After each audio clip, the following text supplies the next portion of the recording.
नमस्कार मित्रांनो, आपण पाहतो या मालिकेचा आजचा म्हणजेच 31 जुलैचा रिव्ह्यू. चला तर मग बघूयात आजच्या या एपिसोडमध्ये नेमकं काय काय घडून गेलं आहे ते. तर सगळ्यात आधी आपल्याला असं पाहायला मिळतं की कौशिकी वकिलांसोबत फोनवर बोलत असते. त्यांना सांगत असते की मला माझा भाऊ युवराज लवकरात लवकर जेलमधून बाहेर हवा आहे आणि त्याची निर्दोष सुटका करण्यासाठी तुम्हाला एक स्ट्रॉंग केस उभी करावीच लागेल. आणि जेव्हा तिचं हे बोलणं सुरू असतं ना, तेव्हाच त्या ठिकाणी येतात दया काका आणि त्यावेळी त्यांची अवस्था पाहून कौशिकी विचारते की काय झालं काका. आणि तेव्हा हा दयानंद तिला सांगतो की कौशिकी आज दुपारी पद्मिनी युवराजला भेटण्यासाठी पोलीस स्टेशनमध्ये गेली होती. आणि हे ऐकून कौशिकीला आश्चर्य वाटतं. ती विचारते की काकू युवराजला भेटल्या का. आणि त्यावेळी दयानंद सांगतो हो, त्यांची भेट झाली, पण एक वाईट बातमी आहे. ते ऐकून कौशिकी विचारते काय झालं दया काका. आणि तेव्हा तो तिला सांगतो की जेव्हा पद्मिनी युवराजला भेटली ना, तेव्हा युवराजची अवस्था खूप वाईट होती. त्या जेलमध्ये असणाऱ्या काही गुंडांनी त्याच्यावर हल्ला केला आहे आणि त्यातच युवराजला खूप गंभीर अशी दुखापत झाली आहे. आणि ते ऐकून कौशिकीला मोठा धक्काच बसतो, कारण तिला या सगळ्याबद्दल काही एक माहिती नसतं. आणि मग त्यानंतर ती ताबडतोब जे मॅडमला कॉल करते. दुसरीकडे आपण हे पाहतो की जेव्हा पद्मिनीकडून ही बातमी त्या निशीला समजते, तेव्हा निशी तर खूप आरडाओरडा करू लागते. स्वतःच पोलीस स्टेशनला जायला निघते. म्हणू लागते की आता मीच माझ्या युवीला घरी घेऊन येणार. पण तिची आई म्हणजेच ती रेखा कसंबसं तिला थांबवते. पण ही निशी गप्प तर काही बसत नाही. उलट ती पद्मिनी पुढे जाते आणि तिला जाब विचारत म्हणू लागते की एरवी तर तुम्ही खूप माझा मुलगा करत असताना मग आता त्याला तुम्ही जेलमधून का सोडवत नाही आहे, की तुम्हाला फक्त आम्हाला सिंपती दाखवायची. आणि तिच्या या अशा बोलण्यामुळे पद्मिनीचा इगो दुखावला जातो. ती निशीवर भयंकर चिडते. म्हणू लागते की कोण समजतेस ग तू स्वतःला. माझा मुलगा माझ्यासाठी किती महत्त्वाचा आहे याची तुला कल्पनाही नाही आहे. जितकं मी माझ्या युवराजवर प्रेम करते ना, तितकं तू कधीच करू शकणार नाही. आणि यापुढे माझ्याशी या अशा भाषेत बोलायचं नाही. मी माझ्या मुलासाठी काहीही करू शकते. आणि ते ऐकून निशी गप्प बसते. दुसरीकडे आपण हे पाहतो की कौशिकीने जेला कॉल केलेला असतो. जे मॅडम हसतच म्हणतात की अहो कौशिकी मॅडम, मी तुमच्याच फोनची वाट बघत होते. तुम्हाला इतका उशीर का झाला बरं. अहो एरवी तर पोलीस उशिरा येतात म्हणून सगळीकडे बदनाम होतात, पण इथे तुम्हाला म्हणजेच मीडियाला उशीर झाला असं कसं चालेल. आणि त्यांचं हे असं बोलणं ऐकून कौशिकी आणखीन चिडते. ती म्हणत असते की जे मॅडम, मला तुमच्याकडून ही अपेक्षा नव्हती. तुमच्या कस्टडीमध्ये असताना माझ्या भावावर हल्ला कसा काय होऊ शकतो. तो तुमच्या कस्टडीत आहे म्हणजे त्याची जबाबदारी तुमची आहे ना. मग असं कसं घडू शकतं. जर उद्या त्याच्या जीवाचं काही बरं वाईट झालं तर त्याला जबाबदार कोण. आणि मग ती जेला धमकीसुद्धा देते की मी तुमच्या विरोधात ॲक्शन घेतल्याशिवाय गप्प बसणार नाही. आणि जर का मला कळलं की या सगळ्याच्या मागे तुमचाच हात आहे, तुम्हीच माझ्या भावाच्या विरोधात षडयंत्र रचलं आहे, तर मग तुमची सुटका नाही, तुम्हाला सस्पेंड व्हावंच लागेल. आणि ते ऐकून जे मॅडम मात्र खुशाल हसू लागतात. त्यामुळे कौशिकीच्या तळपायाची आग मस्तकात जाते. त्याचवेळी दयानंद मात्र थोडासा घाबरलेला असतो. त्याला असं वाटत असतं की कौशिकीने रागाच्या भरात असं काही करू नये ज्याची फळं त्याच्या लेकाला म्हणजेच युवराजला भोगावी लागतील. पण इकडे जे मॅडम कौशिकीचं बोलणंच मुळात मनावर घेत नसतात. उलट त्या म्हणत असतात की कसं आहे ना, आमच्या हातात जे होतं ते आम्ही केलं आहे. हल्ला झाल्यानंतर तुमच्या भावावर आम्ही उपचार केले, त्यानंतर मॅजिस्ट्रेटला कळवलं. ते तर स्वतः इथे येऊन तुमच्या भावाला बघून गेले. ह्युमन राईट्सवाल्यांना सुद्धा रिपोर्ट दिला. त्यामुळे आम्ही ना आमची जबाबदारी अगदी व्यवस्थित पार पाडली. आणि हे ऐकून कौशिकी म्हणते की मला चांगलंच माहिती आहे या सगळ्याच्या मागे तुमचाच हात असणार आहे. त्यामुळे आता काही झालं ना तरी मी गप्प बसणार नाही. मीडियाची काय ताकद असते ते मी तुम्हाला दाखवून देईलच. आणि ते ऐकून जे मॅडम हसतच म्हणतात ठीक आहे, तुम्हाला जे करायचं आहे ते करा. आणि ती फोन ठेवून देते. पण त्यामुळे कौशिकी मात्र विचारात पडते. तिला काय करावं तेच समजत नसतं. त्यानंतर मग दुसरा दिवस उजाडतो. कौशिकी पोलीस स्टेशनला गेलेली असते आणि दया काका वकिलांशी बोलत असतात. तितक्यात तिथे येते तारिणी. आणि जेव्हा तिला हे समजतं की कौशिकी आता मीडिया पॉवरचा वापर करणार आहे, जे जे मॅडमच्या विरोधात बातमी बनवणार आहे तेव्हा ती काळजीत पडते आणि दयानंद काकांना समजावण्याचा प्रयत्न करते. खरं तर दया काकांची सुद्धा अशीच इच्छा असते की कौशिकीने उगाच इमोशनल होऊन काही करू नये, पण आता कौशिकी कोणाचं ऐकायला तयार नसते आणि म्हणून तारिणीला काळजी वाटू लागते.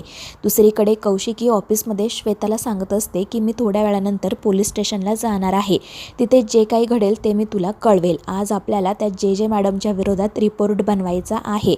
पोलीस स्टेशनमध्ये काय प्रकार चालतोय तो जनतेला समजायलाच हवा. त्यावर श्वेताही हो म्हणते आणि कामाला सुरुवात करते.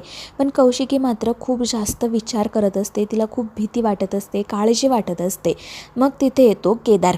कौशिकीची अवस्था पाहून त्याला वाईट वाटतं. तो तिची विचारपूस करतो तर ती म्हणते मी ठीक आहे आणि मग केदार तिला समजावण्याचा प्रयत्न करतो.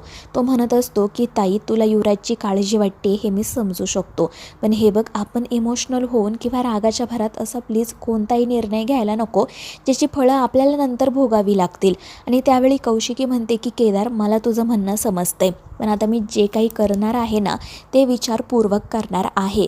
त्या जे जे मॅडमला त्यांनी हे जे काही कृत्य केलं आहे ना त्याच्यासाठी जाब विचारावाच लागेल.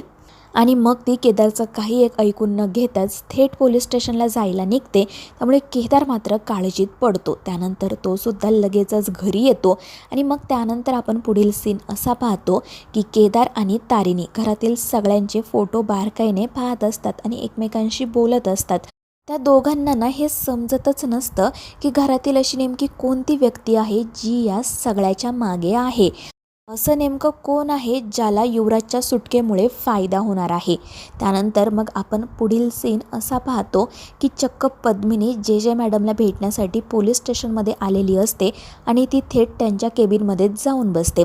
जेव्हा जे जे मॅडम तिथे येतात तेव्हा तिला पाहून त्या आश्चर्याने विचारतात की युवराजची मम्मा चक्क सकाळी सकाळी इथे, आज काही लेकासोबत ब्रेकफास्ट करायचा आहे की काय तुम्हाला? तेव्हा पद्मिनी हसून म्हणते ब्रेकफास्ट नाही, पण आज मला माझ्या लेकासोबत आमच्या घरी लंच करायचं आहे. आणि ते ऐकून जे जे मॅडम हसतच म्हणतात, वा, छान स्वप्न बघताय तुम्ही. तर पद्मिनी म्हणते की मी जी स्वप्न बघते ना ती सत्यात सुद्धा उतरवते. आणि त्यावेळी या मॅडम विचारतात, म्हणजे नेमकं काय म्हणायचं आहे हो तुम्हाला? आणि जर तुम्हाला तुमचं हे स्वप्न सत्यात उतरवायचं आहे तर मग तुमचे वकील कुठे आहेत? आणि तेव्हा पद्मिनी म्हणते की जे काम वकील करू शकले नाही ते काम करायला मी इथे आली आहे. आणि मग त्यानंतर ती तिची बॅग टेबलवर ठेवते आणि जे जे मॅडमच्या समोर पैशांचे बंडल टाकू लागते.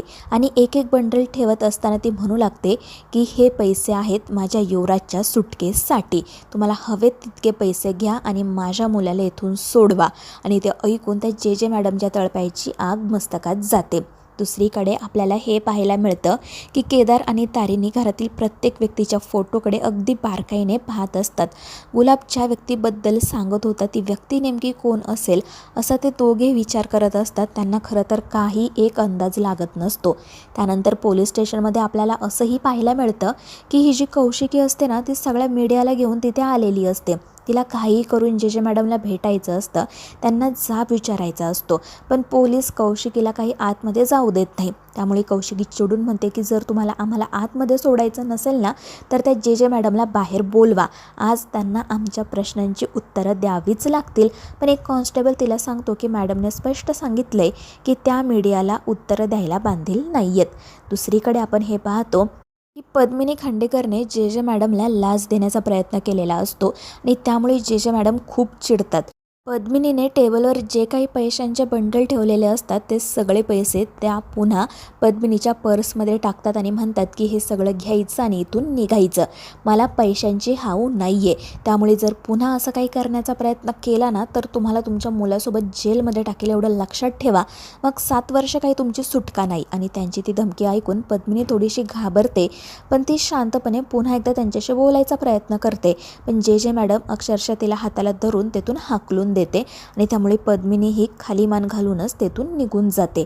दुसरीकडे आपल्याला हे पाहायला मिळतं की कौशिकी त्या कॉन्स्टेबलसोबत वाद घालत असतानाच तिथे जे जे मॅडम येतात आणि मग कौशिकी आणि इतर पत्रकार कोणाचं काही ना ऐकता सरळ जे जे मॅडम जाऊन उभे राहतात आणि मग कौशिकी जेजेला प्रश्न विचारायला सुरुवात करते आणि त्यावेळी जेजे मॅडम म्हणतात की खरं तर तुमच्या प्रश्नांची उत्तरं द्यायला मी काय बांधील नाही आणि मला ना उत्तरं द्यायची सुद्धा नाही आहेत. आता मी हे सगळं संपवूनच टाकणार आहे. आणि मग त्यानंतर त्या चक्क युवराजला त्या सगळ्या पत्रकारांसमोर उभं करतात आणि त्याला विचारतात की काय रे युवराज, मला सांग, तुझ्या बाबतीत जे काही घडलं त्यात पोलिसांची काही चूक आहे का, किंवा पोलीस तुझ्याशी काही चुकीचं वागले आहेत का? आणि तेव्हा युवराज म्हणतो नाही, असं काहीच नाही आहे. आणि त्यामुळे कौशिकी आश्चर्याने त्याच्याकडे पाहू लागते.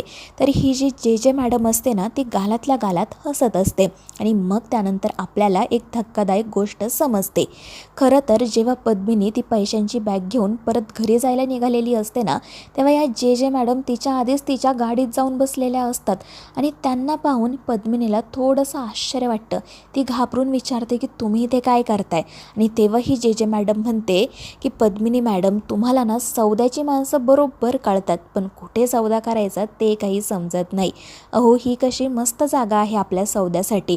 आणि ते ऐकून पद्मिनी खूपच खुश होते, कारण तिला हे कळून चुकलेलं असतं की ही बाई आता आपल्या युवराजची बरोबर सुटका करणार. आणि मग ती जेला विचारते की बोल, किती पैसे हवेत तुला? आणि तेव्हा जे मॅडम सांगते की 2 करोड रुपये.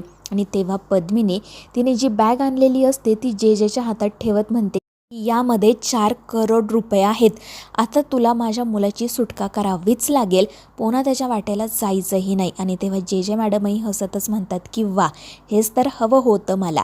आता बघ युवराजची मी कशी सुटका करते ते. पण एक गोष्ट लक्षात ठेवायची, या सौद्याबद्दल कोणाला काहीही कळता कामा नये, नाहीतर तुझ्या मुलाच्या विरोधात माझ्याकडे भरपूर पुरावे आहेत. आणि तेव्हा पद्मिनी जे मॅडमला शब्द देते की आपल्यात झालेल्या या सौद्याबद्दल बाहेर कधीच कोणालाच काही समजणार नाही, अगदी युवराजला सुद्धा नाही.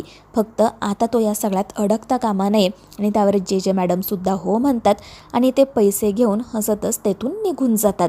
आणि मग त्यानंतर आपण पाहतो की या जे मॅडम पत्रकारांसमोर असं सांगतात की पुराव्यांच्या अभावी आम्ही युवराज खांडेकरला सोडत आहोत. आणि त्यानंतर मग सगळे पत्रकार पोलीस स्टेशनमधून बाहेर जातात. युवराजसुद्धा घरी जाण्यासाठी निघतो. पण या सगळ्या प्रकारामुळे कौशिकीला आश्चर्य वाटतं. तर जे मॅडम तिला म्हणतात की कौशिकी खांडेकर, तुझ्या भीतीमुळे मी तुझ्या भावाला सोडलं नाही बरं का, पुराव्यांअभावी त्याला सोडून दिलंय. पण जर का मला परत पुरावे सापडले तर मी त्याला परत उचलायला मागे पुढे बघणार नाही. आणि त्यानंतर मग कौशिकीसुद्धा तेथून निघून जाते. त्यानंतर घरी आपल्याला असं पाहायला मिळतं की निशी एकीकडे रडत ओरडत म्हणत असते की मला माझा युवी घरी हवा आहे. तर पद्मिनी दयानंदाला विचारत असते की ती कौशिकी आता कशाला गेली आहे पोलीस स्टेशनमध्ये, जेव्हा गरज होती तेव्हा तर तिने काही केलं नाही ना. आणि दयानंद सगळ्यांची समजूत काढत असतो. आणि तितक्यात घरात एंट्री होते युवराजची. तो मोठ्याने ओरडून म्हणतो की माझ्यासाठी कोणाला काही करायची गरज नाही आहे, कारण युवराज खांडेकर आता परत आलाय. आणि जेव्हा घरातील सगळे लोक युवराजला पाहतात तेव्हा त्यांना आश्चर्याचा धक्का बसतो. आणि सगळ्यात मोठा धक्का बसलेला असतो केदार तारिणीला. तर मित्रांनो, आता या मालिकेच्या पुढील भागांमध्ये नेमकं काय काय घडणार आहे, युवराजची झालेली ही सुटका मालिकेला नेमकी कोणत्या वळणावर घेऊन जाणार आहे, हे पाहणं खरंच खूप रंजक ठरणार आहे. या मालिकेच्या पुढील भागांच्या अपडेट्ससाठी आपल्या चॅनेलला सबस्क्राईब करा.